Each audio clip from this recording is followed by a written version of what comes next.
اور یہ بھی کہا گیا، کیا کہا کہ چھوٹی مسجد میں 10 لوگ جمعہ پڑھیں اور بڑی مسجد میں 25 لوگ جمعہ پڑھیں. کیوں جی؟ اس لیے کہ تاکہ جس مسجد سے پتھر نکلے اس مسجد کو بلڈوزر سے شہید کر دو. اچھی بات ہے، لیکن جس مندر سے بھی اگر پتھر نکلے تو اس کے بارے میں بھی لکھنا چاہیے. ایک طرفہ بات کیوں؟ ہمارا سنویدھان تو اجازت نہیں دیتا ہے.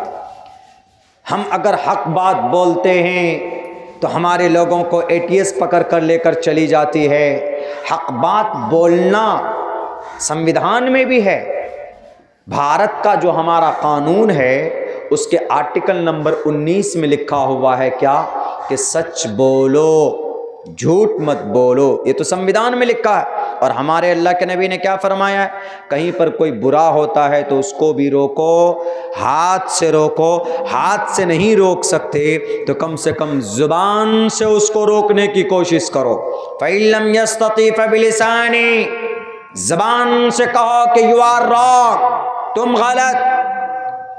آپ کے گھر میں آپ کا بچہ نماز نہیں پڑھتا ہے، آپ نماز پڑھتے ہیں، آپ کا بیٹا نماز نہیں پڑھتا ہے، تو آپ اپنے بیٹے کو زبان سے کہیے کہ بیٹے نماز پڑھو.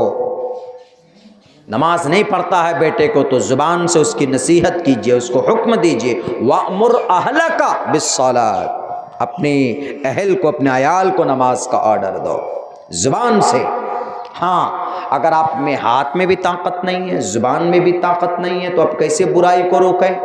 تو اللہ کے نبی فرماتے ہیں فَإِن لَّمْ يَسْتَطِعْ فَبِلِسَانِهِ فَإِن لَّمْ يَسْتَطِعْ فَبِقَلْبِهِ.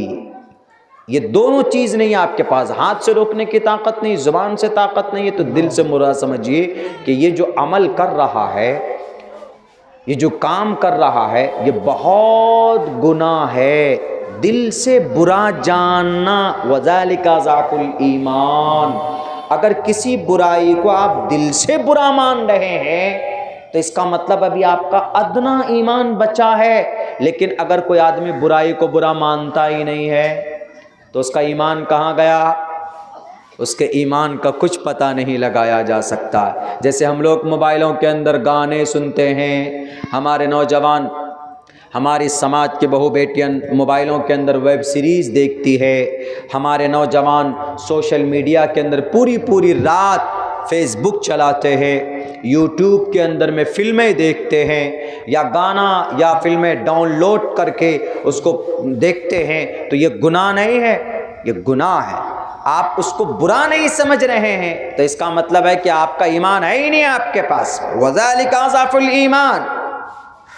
اسی لیے مسلمانوں، آج جتنے بھی یہ ظالم لوگ ہیں، آج جتنے بھی یہ بہروپی ہیں جو کچھ بھی بول رہے ہیں، ہم کو غلط کہہ رہے ہیں، یہ سب ہمارے اعمال بد کا نتیجہ ہے، ہمارے برے اعمال کا نتیجہ ہے، ہماری غلط کاموں کا نتیجہ ہے کہ اللہ تبارک و تعالیٰ نے ان لوگوں کو ہم پر مسلط کر دیا ہے.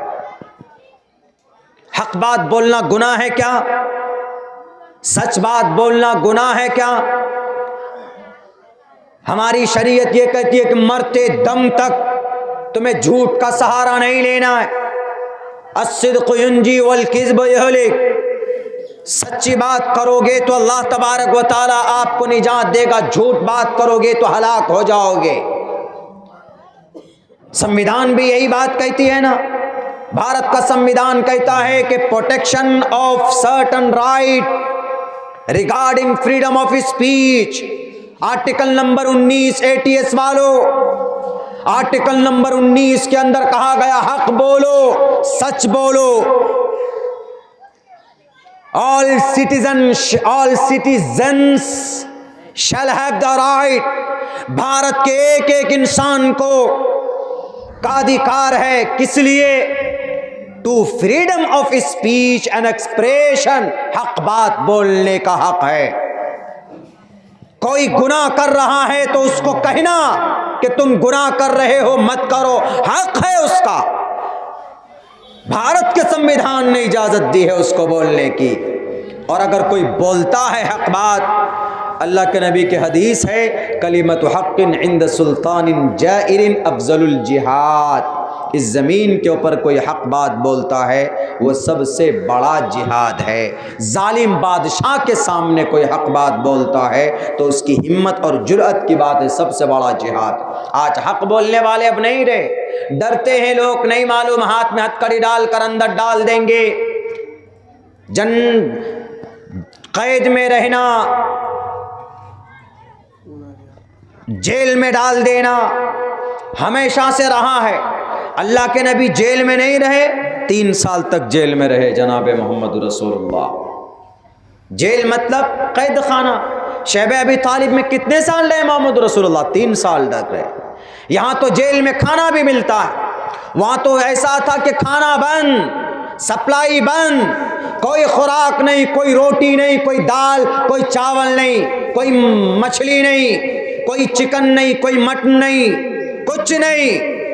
درخت کے چھالے چبا چبا کر زندگی گزارنے پر مجبور ہو گئے تھے، لیکن کبھی بھی اپنے سر کو جھکایا نہیں جھکایا، اور صرف اس ڈر سے کہ حق بولوں گا تو ہم پر ظلم کا پہاڑ توڑ دیا جائے گا، تو پھر حق کون بولے گا؟